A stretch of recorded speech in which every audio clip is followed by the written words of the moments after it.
Muy buenas, vamos a empezar a trabajar los sistemas de fuerza.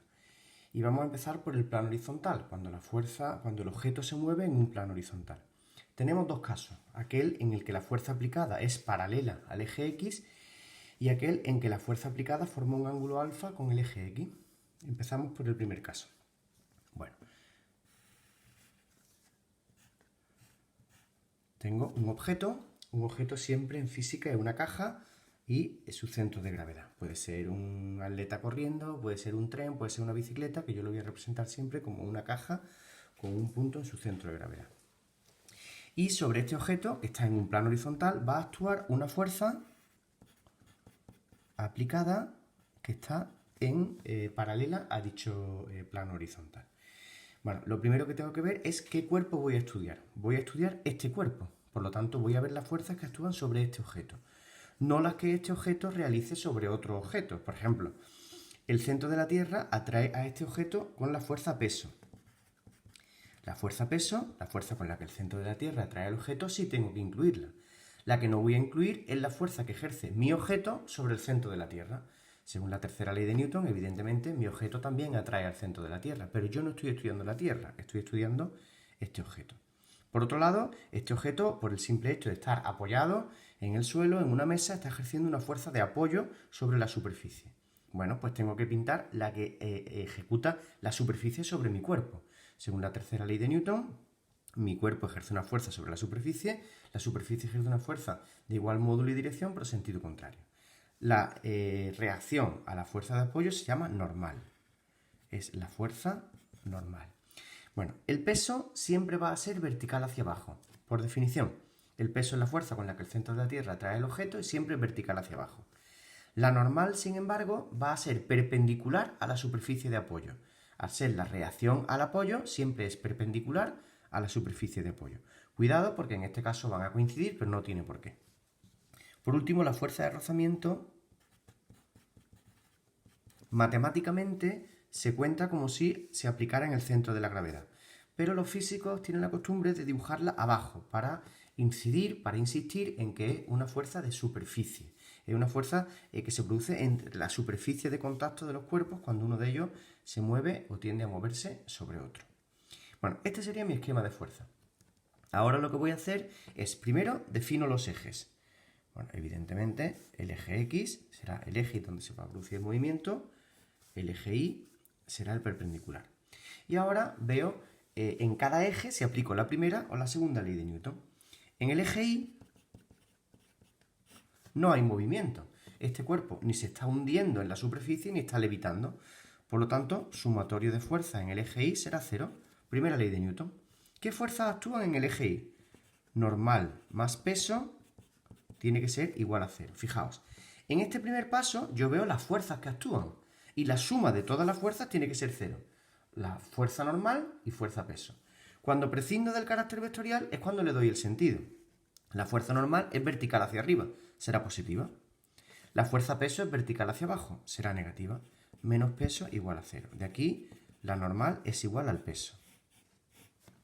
Bien, en el eje X, sin embargo, sí se va a producir un movimiento. Por lo tanto, utilizo la segunda ley de Newton. Sumatorio de fuerza es igual a m por a. Primero, vectorialmente, ¿qué fuerzas están sobre el eje X? Pues la fuerza aplicada más la fuerza de rozamiento será igual a m por a. ¿Vale? Siempre el primer paso hablo de vectores y ya enseguida, al quitar el carácter vectorial y quedarme con los módulos, veo el sentido. La fuerza aplicada va hacia la derecha, pues será positiva. La fuerza de rozamiento va hacia la izquierda, será negativa. Es igual a m por a. Pero ya estoy trabajando con módulos. ¿Veis la diferencia, verdad? Vectorialmente, sumatorio de fuerza igual a m por a. Con módulos, fuerza aplicada es positiva porque va hacia la derecha, fuerza de rozamiento es negativa porque va hacia la izquierda. Esta sería la expresión que yo voy a utilizar en este tipo de ejercicio. Donde la fuerza de rozamiento va a ser siempre igual a mu por n. Es decir, en este caso, mu por m por g. ¿Por qué? Pues porque en este caso estoy hablando del módulo de la fuerza de rozamiento, el coeficiente de rozamiento que me den, y en este caso la normal coincide con el peso. Bueno, ¿qué ocurre si yo lo que tengo es una fuerza aplicada que forma un determinado ángulo con el eje X? Bueno, primero la situación. Yo tengo aquí mi objeto que se mueve en una superficie horizontal. Sin embargo, yo ahora la fuerza aplicada que estoy haciendo sobre el objeto forma un ángulo alfa con la horizontal. Este será el eje X, ¿vale? Bueno, pues si yo lo primero que tengo que hacer, y esto ya lo hemos hecho en varias ocasiones, es descomponer esta fuerza aplicada en el eje X, fuerza aplicada en el eje Y.